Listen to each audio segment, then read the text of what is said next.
Hello दोस्तों, मैं आज टरबाइन रोलिंग और सिंक्रोनाइजेशन का वीडियो लेके आया हूँ। ये वीडियो थोड़ी सी लंबी होगी, लेकिन ये टरबाइन का रोलिंग और सिंक्रोनाइजेशन कैसे करते हैं बड़ा ही डिस्क्रिप्शन के साथ मैं बात करूँगा। तो थोड़ा सा पेशेंस रखें, इस वीडियो को देखिए। It will definitely help you. Well, turbine rolling and synchronisation का पहले अगर हम डिस्कस कर रहे हैं तो हम आप जान लेते हैं कि हमारा ऑब्जेक्टिव क्या है इस वीडियो के जरिए।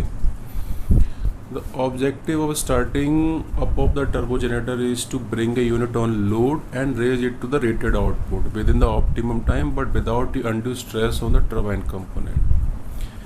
भाई, हम टर्बो जनरेटर को स्टार्ट इसलिए कर रहे हैं ताकि यूनिट को लोड पे लाया जा सके और उसको एक रेटेड आउटपुट तक ले जाया जा सके, लोड किया जा सके विद इन ऑप्टिमम टाइम, ताकि कम से कम टाइम लगे, ताकि टरबाइन के कंपोनेंट पे किसी भी तरह का अनड्यू स्ट्रेस ना आए। ये हमारा ऑब्जेक्टिव है। अब हम बात कर लेते हैं कि टरबाइन स्टार्टअप कितने तरह के होते हैं। Types of startup turbine startup are classified as cold startup, hot startup and warm startup. Cold, warm और हॉट स्टार्टअप का जो टेम्परेचर का जो पैमाना है, जो मेजर दिया है वो है कि HP केसिंग का टेम्परेचर लिया गया है। तो HP केसिंग अगर मेटल टेम्परेचर अगर 150 के नीचे आ जाता है तो उसको कोल्ड स्टार्टअप में आते हैं, और ये टेम्परेचर हमारा 150 से 350 के बीच में रहता है तो हम इसको वार्म स्टार्टअप कहते हैं। और हॉट स्टार्टअप हमारा जब टेम्परेचर HP केसिंग का 350 के ऊपर रहता है। तो ये टाइप्स ऑफ स्टार्टअप है, उसके हिसाब से डिफरेंट स्ट्रेस होंगे और डिफरेंट में सोकिंग बदलना पड़ेगा, और रोलिंग की जो रफ्तार है वो भी धीमी या ज़्यादा कर सकते हैं। अब हम बात करते हैं कि जनरल प्रिपरेशन क्या करेंगे स्टार्टअप से पहले। हमें स्टार्टअप से पहले क्या क्या प्रिपरेशन कर लेनी है। हमें ये देख लेना है कि all the repair works on turbine are completed and all PTW are cancelled. जितने भी टरबाइन से रिलेटेड PTWs हैं, वर्क है, कंप्लीट होना चाहिए और कैंसिल होना चाहिए, और विद क्लियरेंस हमारा उस कंसर्न डिपार्टमेंट से होना चाहिए। यानी टरबाइन हमारा हमेशा रेडी टू गो कंडीशन में होना चाहिए। All the turbo supervise instruments are available. TSI के जो इंस्ट्रूमेंट्स हैं अवेलेबल होने चाहिए। Generator exciter system, GT, UAT, cooling system, chill oil system, ये हमारा सब ठीक होना चाहिए।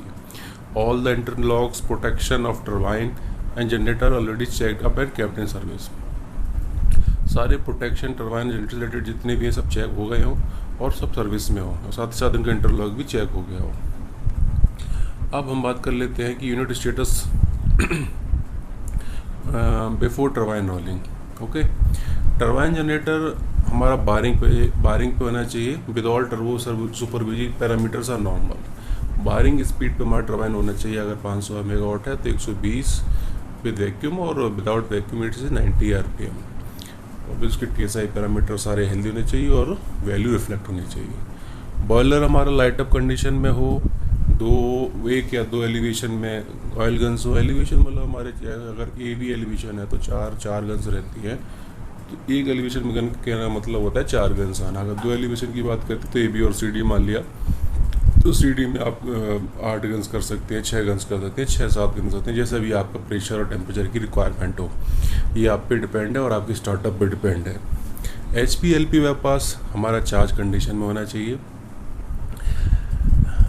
बॉयलर लूड इंडेक्स हमारा जो स्टीम फ्लो है वो 95 से 100 या 150 टन, जो भी, अगर 95-100 है तो 200 में और 220 मेगावाट के लिए, और 150 के आसपास या 200 के आसपास है तो आपका 100 मेगावाट के आसपास होना चाहिए। इससे हमारा पैरामीटर बिल्डअप होने में आसानी रहती है। स्टीम पैरामीटर हमारा रोलिंग से पहले MS प्रेशर 35 से 40 kg होना चाहिए। HRH प्रेशर 12 से 14 kg होना चाहिए। प्रेफरेबली HRH प्रेशर नीचे रहना चाहिए ताकि हमारी रोलिंग HP से हो, IP से ना हो। और MS एंड HRH टेम्परेचर हमारे 320 से 350 होना चाहिए, क्योंकि सैचुरेशन टेम्परेचर क्रॉस कर चुका होगा। अब क्या है स्टार्टअप में और कंसिडर क्या क्या करते हैं। During startup turbine is subjected to non steady state operation. Turbine हमेशा किसी स्टेडी स्टेट पे नहीं है। स्टार्टअप के दौरान लगातार हम स्टीम से पैरामीटर को बढ़ा रहे हैं, घटा रहे हैं, तो हमारी टरबाइन की जो मेटलर्जी है वो हमारी भी नॉन स्टेडी स्टेट ऑपरेशन में है। This covers the operating condition where speed, steam pressure, temperature change with time. जैसा मैं पहले बता चुका हूँ, इस कंडीशन में स्पीड बदल रही है, स्टीम प्रेशर बदल रहा है, टेम्परेचर भी टाइम के साथ बदल रहा है। Under this condition turbine component which are expose to temperature changes subject to thermal stress and expansion. किसी भी सरफेस पे अगर हम हीट देते हैं तो वो धीमे धीमे गर्म होने लगती है। सेम फिनोमेना यही है, टरबाइन भी हमारा एक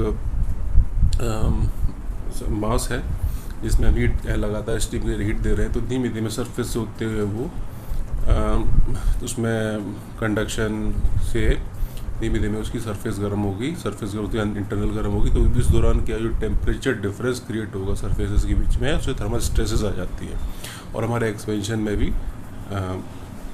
डिफरेंट तरह का इसमें एक्सपेंशन मिलता है। For turbine life point of view it is very much necessary to limit the extent of this temperature changes. तो हमें ये कोशिश करनी जो टेम्परेचर हम जो स्ट्रेस करें अपनी टर्बाइन को सरफेसेस को, वो एक लिमिट में होनी चाहिए। वो लिमिट क्या है वो आगे हम बात करेंगे। To take care of the above factor, the operator has to follow the recommendation from turbine stress evaluator. Turbine stress evaluator कुछ नहीं है, जो आपका टर्बाइन कितना स्ट्रेस ले सकता है एक्चुअल से, कितना डिफरेंस जो हमारा मार्जिन मिलता है, तो मार्जिन ही हमारा जो टर्बाइन स्ट्रेस एवेल्यूएटर को डिफाइन करता है। साथ ही साथ स्टार्ट हमें करनी है, start the rolling procedure following criteria curves x1 to x7 right from the beginning. साथ ही साथ टर्बाइन की रोलिंग तभी करेंगे जब हमारे रोलिंग जो क्राइटेरिया हैं x1 और x2, x1 से लेकर x7 सारे धीमे धीमे फुलफिल होंगे और किसी को बाईपास नहीं करेंगे।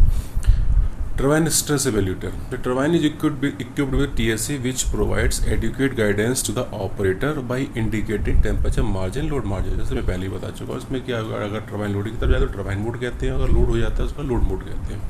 तो टर्बाइन जब हो जाता है तो टेम्परेचर में देता है, रोलिंग के दौरान जब लोड हो जाता है तो लोड की रेफरेंस में आपको स्ट्रेस की मार्जिन देता है। These margin have been derived on the basis of actual thermal stress and material fitting. Okay, देखिए लेफ्ट राइट में आप दिखा रखा है कि टर्बाइन मोड है, एक लोड मोड है, एडमिशन और turbine, admission turbine MSB, MCB, HP, IP, इन सबका 4 कंडीशन लेते हैं। जो भी जिससे हमें लोएस्ट मार्जिन मिलता है वही हमारा सिलेक्टेड हो जाता है।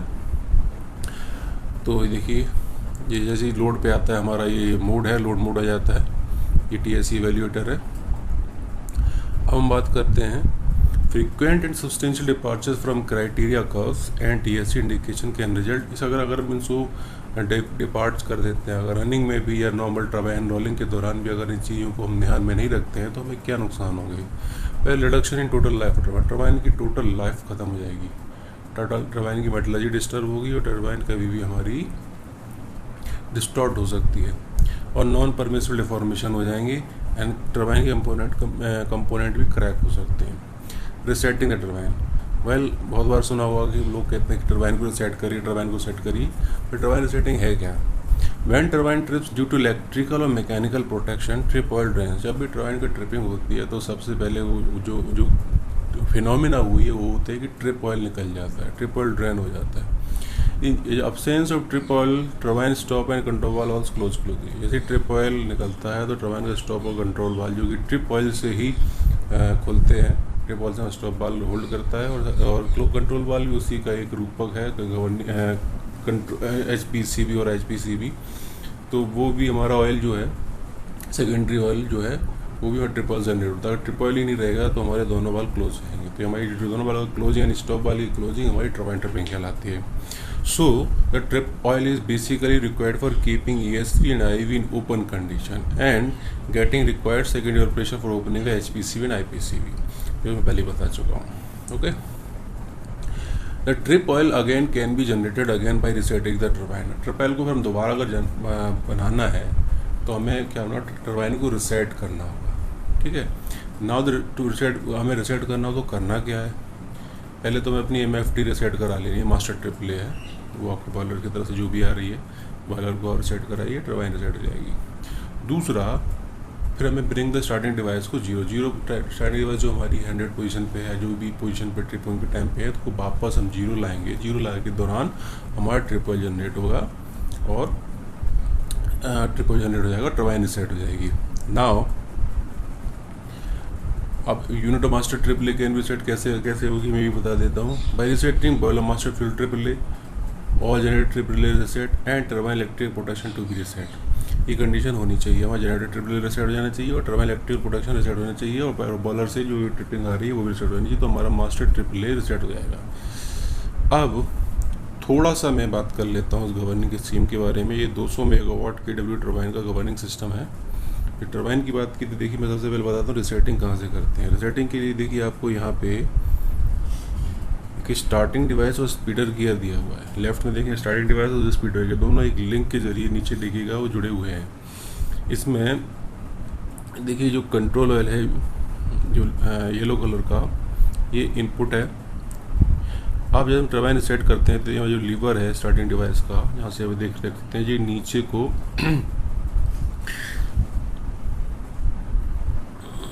ये देखिए पोजीशन पे दिखा रहा है। हाँ, नीचे तो जो जैसे सेट करता है 0 की तरफ लाते हैं तो ये नीचे को जाएगा। तो हमारा नीचे जाने पे देखिए कंट्रोल ऑयल से स्टार्टअप ऑयल जनरेट होगा और ऑक्सिलरी स्टार्टअप ऑयल बनेगा। तो ऑक्सिलरी स्टार्टअप ऑयल हमारा जो जाएगा जो मैकेनिकल ट्रिपिंग डिवाइसेस हैं, over speed device, low vacuum device, thrust bearing device, साथ ही साथ ट्रिप गियर को जाकर रिसेट करेगा। और नीचे जो हमारा स्टार्टिंग ऑयल जहाँ से निकलेगा स्टार्टअप ऑयल है, वो हमारा जाके टेस्ट वाल के जरिए होते हुए स्टॉप वाल्स को वो रिसेट करेगा। ठीक है, रिसेटिंग मतलब होल्ड करना कहते हैं, पिस्टन को होल्ड करता है अगेंस्ट स्प्रिंग जाके। तो यहाँ पे जाके तो देखिए यहाँ पे तो स्टॉप वाल्व रिसेट हो गया और यहाँ पे हमारे मैकेनिकल जो प्रोटेक्शन डिवाइसेस हैं, ओवर स्पीड, लो वैक्यूम, थ्रस्ट बेयरिंग और मैन ट्रिप गियर, ये सारे सेट हो गए हैं। अब यहाँ से जो क्या होता है, ट्रिप ऑयल बनता है। ट्रिप गियर सेट हुआ तो ट्रिप गियर से यहाँ से कंट्रोल ऑयल होते हुए RDS के जरिए कंट्रोल ऑयल जाता है। ये कंट्रोल हमारा हाइड्रोलिक कन्वर्टर से जाता है, कन्वर्टर से होते हुए ये फॉलो अप पिस्टन से होते हुए ड्रेनिंग कंट्रोल करते हुए फाइनली एक एम्पलीफिकेशन के बाद ये हमारा HP टरबाइन IP टरबाइन की तरफ जाता है। सेम HP सेम IP में स्थित है, कंट्रोल वाल का सिस्टम है। अब जो स्टार्टिंग डिवाइस स्पीडर गियर का अरेंजमेंट क्या है, स्पीडर गियर देखिए लिंक के जरिए जुड़ा हुआ है। यहाँ पे एक इनपुट प्राइमरी ऑयल से आ रहा है जो कि MOP का डिस्चार्ज है, मैनुअल पंप का डिस्चार्ज है। तो ऑयल का प्रेशर स्पीड के हिसाब से कम ज़्यादा होता रहता है। ये हमारा इसीलिए इसको हाइड्रोलिक गवर्नर कहते हैं, क्योंकि इसमें जो स्पीड इनपुट है जो प्राइमरी ऑयल के जरिए आता है वो हमारी देखिए एक डायफ्राम को दबाता है, घटाता है, तो उस हिसाब से हमारी ड्रेनिंग कंट्रोल हो सकती है। तो ट्रिप ऑयल देखिए यहाँ से आ रहा है, एक ऑक्सिलरी फॉलो पिस्टन है जो स्पीडर गियर के साथ में लिंक के साथ जुड़ा हुआ है। तो ये ऑक्सिलरी सेकेंडरी ऑयल को बढ़ाया घटा सकता है अकॉर्डिंग टू स्पीड रिक्वायरमेंट। तो एक हाइड्रोलिक स्पीड इनपुट है प्राइमरी ऑयल जो ऑयल से आ रहा है, हमारा जो मेन टरबाइन की ऑयल से ही आ रहा है, जो कि स्पीड पे डिपेंडेंट है ना हो।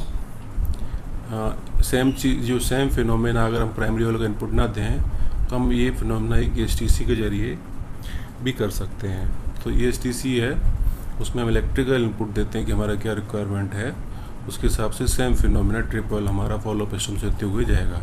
ये दोनों सिस्टम हमारे मिनिमम सिलेक्शन गेट रहता है यहाँ पे, तो उनके जरिए जाता है। जो भी मिनिमम ऑयल प्रेशर होगा वो हमारा गवर्निंग करेगा। तो ये छोटा सा बहुत हल्का सा रिव्यू था, ये मैं गवर्निंग सिस्टम को बाद में कभी कवर करूँगा। बाकी अब बात कर लेते हैं कि अब क्या करते हैं। स्टार्टिंग डिवाइस हमारी 0 पोजीशन पे आ गई है। The 0 position of starting device generates a startup oil and auxiliary startup oil. Auxiliary startup oil required to reset trip gear और startup oil required for opening ESB and IP। Auxiliary startup हमारा एक trip gear को reset करेगा। Startup oil हमारा ये जो stop valves हैं IP और HP के दोनों को रिसेट करेगा जाके। साथ ही साथ trip oil also ensure that control valves opening are prevented till ESB and IP are open. साथ ही हमारा ये भी इंश्योर करता है कि जब तक स्टॉप वाल ये हमारे स्टॉप वाल्स नहीं खुल जाते तो हमारे गवर्निंग वाल नहीं खुलेंगे। ये वही स्कीम है, ये आप देख सकते हैं। स्टॉप वाल का अरेंजमेंट है, कैसे कैसे स्टार्टअप वाल आ रहा है, ट्रिप वाल आ रहा है, ड्रेन हो रहा है टेस्ट वाल के जरिए होते हुए, और ये हमारा ये स्प्रिंग का गैस इसको ऑयल को दबाता है। इसमें अंदर का पिस्टन अरेंजमेंट भी एक रहता है जो कि दोनों मिलते हैं, फिर एक जगह दोनों का ऑयल जनरेट होता है, फिर एक जगह से स्टार्टअप ऑयल निकल जाता है, ट्रिप ऑयल होल्ड करता है और इससे हमारा स्टॉप वाल खुल जाता है। ओके, तो अब हम बात करते हैं कि ये तो खैर टेक्निकली अंदर घुस के बात हो गई। Unit status before turbine rolling. Turbo generator on barring gear with all turbo supervisory parameter are normal. अब हमें क्या बात करनी है कि unit status before turbine rolling क्या रहना है।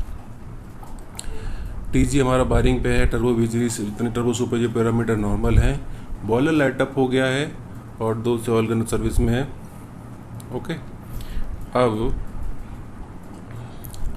अब हम क्या करेंगे, स्टार्टिंग डिवाइस को धीमे धीमे 42% ले जाएंगे। स्टार्टिंग डिवाइस हमारी 42% पहुँचेगी तो USB 1 और 2 ओपन हो जाएंगे। HPCU वार्म अप ड्रेन वाल स्टार्ट ओपनिंग। तो HP कंट्रोल वाल के वार्म अप ड्रेन्स होते हैं, माल 11-12 जो रहते हैं 500 मेगावाट के लिए, वो अब धीमे धीमे खोलना शुरू हो जाएंगे। HPCV सरफेस और mid metal temperature start showing increasing trend and they should be given proper time to stabilise. HPCV का सरफेस और मिड मेटल टेम्परेचर धीमे धीमे बढ़ने लगेंगे और तो धीमे धीमे स्टेबल हो जाएंगे। अब स्टार्टिंग डिवाइस को 56% ले जाएंगे। इसमें क्या होगा कि स्टॉप वाल्व 1 और 2 आर फुल ओपन हो जाएंगे हमारे, मतलब IP हमारे 42% खुलेगी, IP हमारा 56% फुल ओपन हो जाएगा। अब ये क्या होगा कि टरबाइन को सोकिंग स्पीड पे ले जाएंगे। Before rolling turbine to soaking speed is to be ensure, ये हमें इंश्योर कर लेना है कि TSC to be kept on turbine को, TSC हमारे टरबाइन बोर्ड में होना चाहिए। क्राइटेरिया X4 X5 हमारा opening of controller must be set by. तो क्राइटेरिया के बारे में बात करें, X कर्व जो होते हैं X1 2 X7, तो X1 2 3 हमारी स्टॉप वाल्व्स की ओपनिंग के लिए बहुत इंपॉर्टेंट है। साथ ही साथ जब और X4 X5 हमारे जो आगे कंट्रोल वाल्व्स की ओपनिंग के लिए है। तो X1 X2 X3 X4 X5 जब तक X5 नहीं आ पाता तो अब तक हम 360 RPM जो हमारी सोकिंग स्पीड है उस पर नहीं जा सकते। ये देखिए कुछ कर्व्स हैं, इनकी तरफ मैं नहीं जाऊंगा, ये आप बाद में कभी देख सकते हैं। अब हमारा electro hydraulic controller should be ready for operation, speed control is active. Tracking device to be kept on, tracking device को ऑन रखना है। Starting device to be made 70% in case tracking device facility is not available. Tracking device हमारा on होना चाहिए। Starting device to be made 70% case tracking device facility is not available. अगर tracking device नहीं किसी जगह तो स्टार्टिंग डिवाइस को हम बढ़ा के 70% ले जा सकते हैं। Hydraulic governor to be kept bypassed by raising speeder रेगियर टू 100%। हमें हाइड्रोलिक गवर्नर को पूरी तरह से सर्विस से आउट कर देना है, उसको पहले से 100% ले जाना है। स्पीड रेफरेंस को हम 600 RPM जो 200 मेगावाट के लिए, 360 RPM अपने 500 मेगावाट के लिए जा सकते हैं। अब इस दौरान हमें ऑब्जर्व क्या करना है, जो हमारा वायरिंग गियर वाल है, जो टरबाइन गेट गियरिंग वाल है, 240 RPM पे बंद हो जाना चाहिए। GOP हमारा 540 RPM बंद होना चाहिए। कट इन कट इन हमारा 510 होता है, 540 कटआउट होता है। सेम वायरिंग गियर में 210 होता है, 240 होता है कटआउट। टरबाइन स्पीड हमारी स्टेबल हो जानी चाहिए 360 से लेके 360 RPM के आसपास। अगर 500 मेगावाट है और 200 मेगावाट है तो वह 600 से 650 RPM की स्टेबल हो जानी चाहिए। इस दौरान हमें ध्यान देखना है कि टरबाइन के सुपरविजी पैरामीटर जो TSI पैरामीटर हैं, डिफरेंशियल और जितने सॉफ्ट एक्सपेंशन बेरिंग्स या एक्सियल सेफ्टी हमारे सब नॉर्मल होने चाहिए। अब हमको स्पीड को ले जाना है 360 से या 600 से 3000 RPM। अब स्पीड को धीमे धीमे स्पीड इसको 3000 RPM ले जाना है, ठीक है। इस दौरान टरबाइन मोड ही रहना चाहिए। TSC हमारा TSC अपर मार्जिन हमेशा 40 से 30, कहीं 40 कर रखा है, कहीं 50 कर रखा है, जैसे डिपेंड करता है। तो 30 डिग्री या 40 डिग्री केल्विन होना चाहिए, ज़्यादा होना चाहिए। हमारा मार्जिन अपर मार्जिन मिलना चाहिए कि हम लोडिंग कर रहे हैं। क्राइटेरिया जब 3000 की तरफ जाएँ तो X6 जो है वो सेटिस्फाई होना चाहिए। वो जो X6 क्या करता है, HP टरबाइन की प्रॉपर वार्मिंग को इंश्योर करता है। MS टेम्परेचर जो हमारा टेम्परेचर आ रहा है उसके साथ प्रॉपर वार्मिंग हो चुकी है कि नहीं, ये इंश्योर करके देता है। तो X6 हमारा सेटिस्फाइड होगा, 3000 RPM जा सकते हैं। एडमिशन ऑफ टरबाइन, ये देखिए वही डिस्प्ले है जो मैं पहले ही बता चुका। टरबाइन मोड है, जब लोड पे जाएगा तो ये इंडिकेटर चेंज होकर मेगावाट की तरफ चला जाएगा। डिफरेंशियल एक्सपेंसर और विदिन लिमिट होने चाहिए। टॉप बॉटम DT हमारा 35 से ज़्यादा नहीं होनी चाहिए। Sufficient steam generation boiler to meet requirement of turbine for block loading after synchronisation होना चाहिए। अब स्पीड डिफरेंस रेस ऑफ धीमे धीरे 3000 RPM लेना है। स्पीड डिफरेंस को 3000 ले जाना है, धीरे धीरे नहीं करके एकदम 3000 RPM डालते हैं, बीच में नहीं रोकते क्योंकि क्रिटिकल स्पीड आ जाती है। अब इस दौरान हमारा 360 या 600 RPM से 3000 RPM जा रहा है, यानी सोकिंग स्पीड से फुल रेटेड स्पीड पर जा रहा है, तो हमें देखना है कि वाइब्रेशन लेवल बहुत ज़रूरी देखना है, क्योंकि क्रिटिकल स्पीड वेरी करती है। तो कहीं 1500 RPM 2400 RPM रहती है टरबाइन की, तो वहाँ पे वाइब्रेशन लेवल बहुत एक्सट्रीम होते हैं। तो उस दौरान हमें वॉच करना है, उस फेज से बहुत जल्दी से गुजरना है। EOP को जैसे हमारा 2850 RPM आया तो अपने अगर SLC है तो अपने से बंद हो जाएगा, व्यू बंद करना होगा। ऑल जो TSI पैरामीटर हैं वो सारे नॉर्मल होने चाहिए। टरबाइन को 3000 RPM को फुल सोक करना है। सोक तब तक करना है जब तक X7 पैरामीटर क्राइटेरिया हमारा नहीं आ जाता। जैसे X7 फुलफिल होता है तो जनरेटर को सिंक्रोनाइज और ब्लॉक लोडिंग की तरफ ले जाएंगे। लोड कंट्रोलर को हमें ऑन कर देना है। लोड रेफरेंस को अगर 50 मेगावाट कर देना है। लोड लिमिट जो PR मैक्स है वो 50 में 70 या 60 मेगावाट जो भी कर सकते हैं। तो ये 500 मेगावाट बता रहा हूँ। 200 मेगावाट में आपको 10% 20 मेगावाट ला सकते हैं या 50 मेगावाट ला सकते हैं। लोड ग्रेडियंट को भी स्विच ऑन कर देना है। लोड ग्रेडियंट को भी 10 मेगावाट पर मिनट या 25 मेगावाट पर मिनट जो भी आपका अलाउ करता है उसके हिसाब से सेट कर देना है। लिमिट प्रेशर मोड को सेलेक्ट कर लेना है। Generator earthing switch to be open कर देना है। और मैं बस साइड के आइसोलेटर्स हैं और जनरेटर साइड आइसोलेटर को दोनों को क्लोज कर लेना है। ये क्योंकि हम जनरेटर सर्किट पर क्लोज करने वाले उससे पहले आइसोलेटर क्लोज कर लेना है। Generator production to be kept on that breaker which to be close for joining with grid. तो हमारे जनरेटर प्रोडक्शन ऑन रखने हैं, बस से कोई जोड़ने वाले हैं। TSI सारे नॉर्मल हैं और सब कुछ अब हमारा सिंक्रोनाइजेशन प्रोसीजर की तरफ पहुंच रहे हैं। Generator field circuit breaker close होना चाहिए। जनरेटर फील्ड सर्किट क्लोज करते हैं तो हमारे GT फैंस जो हमारे हैं सारे चल जाने चाहिए।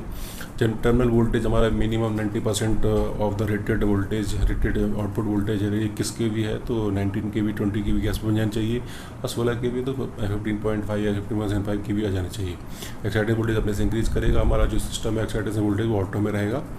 फिर हम इसको बढ़ाया घटा करके रेटेड वोल्टेज जो हमारा है उसकी तरफ ला सकते हैं। अब हमें सिंक्रोनोस्कोप जो होता है स्विच को चेक मोड में डालना है। वोल्टेज फ्रीक्वेंसी और इनकमिंग पावर मैच भी द सेम ऑफ रनिंग। जो हमें मैच कराना है वोल्टेज फ्रीक्वेंसी और फेज को मैच करा के रनिंग गेट के उससे वोल्टेज से मैच करा देना है। जनरेटर ब्रेकर क्लोज हो जाएगा। इन सिंक्रोनिज्म लैंप अपीयर हो जाएगी। 12 डिग्री क्लॉक सिंक्रोनोस्कोप नीडल पोजीशन। जब रोटेशन हमारा क्लॉकवाइज जा रहा होगा बहुत स्मूथ होगा और 12 डिग्री पे क्रॉस कर रहा होगा तभी हमारा जनरेटर ब्रेकर क्लोज हो जाएगा और हमारी लैंप ग्रीन हो जाएगी।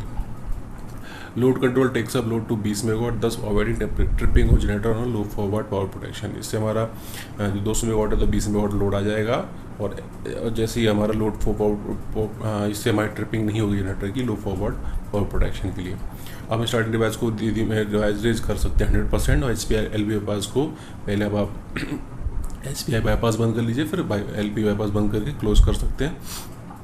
ऑल MS HRH CRH और सिलेंडर ड्रेन्स हैं को 5% लोडिंग हो जाने के बाद बंद कर सकते हैं। ये तो हमने ESC के बारे में बात करी। टर्बाइन रोलिंग को ESC कैसे करना है, हाइड्रोलिक में कैसे करना है इसको भी थोड़ा जान लेते हैं। जैसे कि टर्बाइन को पहले से बता चुका स्टॉक को रिसेट कर लेना है। स्टार्टिंग डिवाइस को 0% ला के इसको रिसेट करके रखना है। अब हमें ट्रैकिंग डिवाइस को ऑफ कर लेना है। स्पीड ट्रैकर पोजीशन को 0 करना है। स्पीड रेफरेंस पोजीशन को भी 0 कर लेना है। अब हमें स्पीड रेफरेंस को 100% रेफरेंस रेज टू 100% ले जाना है। ESC आउटपुट हमारा 100% निकल जाएगा तो हमारा ESC हमारा आउट हो जाएगा। Starting device position raise to 42% या 43% तो मैं ESC गेट ओपन यानी स्टार्टिंग डिवाइस को हमें वैसे कि जैसे स्टॉप वाल खोल रहे थे 42% ले जाके स्टॉप वाल्स को खोल लेना है। जब 56% ले जाएंगे तो IVs गेट ओपन हो जाएंगे। तो स्टार्टिंग डिवाइस हमारा रेज केयरफुली है। स्पीड ब्रॉड फिर हम इसको धीमे धीमे इसको स्पीड लाएंगे स्टार्टिंग डिवाइस से और 360 RPM 500 मेगावाट के लिए 600 RPM हमारा 200 मेगावाट के लिए तो हमारा 600 RPM आ जाएगा स्टार्टिंग डिवाइस की हेल्प से। टरबाइन सोकिंग को हम सोकिंग करेंगे 600 RPM 200 मेगावाट के लिए 360 हमारा 500 मेगावाट के लिए। अब हमें जैसे 3000 RPM ले जाना है तो TSI पर मार्जिन में 40 डिग्री है कि नहीं चेक कर लेना है। एक्सिस क्राइटेरिया जैसे पहले बता चुका हूँ कि और 308 से 3000 जाना था एक्सिस क्राइटेरिया हमारा फुलफिल होना चाहिए। Starting device raise to 100% non stop. Turbine speed raise to 2700 RPM। अब क्या करना है स्टार्टिंग डिवाइस को 100% ले जाना है नॉन स्टॉप ले जाके छोड़ देना है और टर्बाइन हमारी धीमी धीमी पहुँचते हुए 2700 RPM पहुँच जाएगी। अब क्या होगा हाइड्रोलिक गवर्नर टेक्स अब इसके ऊपर क्या है ना हाइड्रोलिक गवर्नर टेक ओवर करता है क्योंकि 90% ऑफ रेट स्पीड हमारी 90 का into 90 to 30 that is 2700 RPM हमारा आ चुका है 2700 RPM आ चुका है। अब हमारा हाइड्रोलिक गवर्नर ले जा सकता है यानी स्टार्टिंग डिवाइस हमारे केवल 2700 RPM तक ले जा सकता है। तो आगे जो फर्दर स्पीड है हमारे स्पीड गियर से बढ़ेगी। Now speed gear position further raised and speed stabilise at 3020 RPM। ना स्पीड गियर को धीमे धीमे बढ़ाएंगे तो 3020 RPM ला कर छोड़ देंगे। और टरबाइन को वैसे पहले की तरह X7 क्राइटेरिया तक सोकिंग करेंगे। सिंक्रोनाइजेशन ब्लॉक लोडिंग करके उसको सिंक्रोनाइजेशन ब्लॉक लोडिंग हमारे स्पीड गियर को बढ़ा उठा के कर लेंगे। तो ऐसे हमने ESTC से हाइड्रोलिक दोनों का मेथड जान लिया कैसे हम टरबाइन को रोलिंग करेंगे। तो ये वीडियो आपको कैसा लगा कमेंट करके बताइए। बाकी मैं गवर्निंग और भी चीज़ों को लेकर प्लांट रिलेटेड जितनी भी चीज़ें हैं उनको लेकर वीडियो बनाता रहूँगा। Thank you.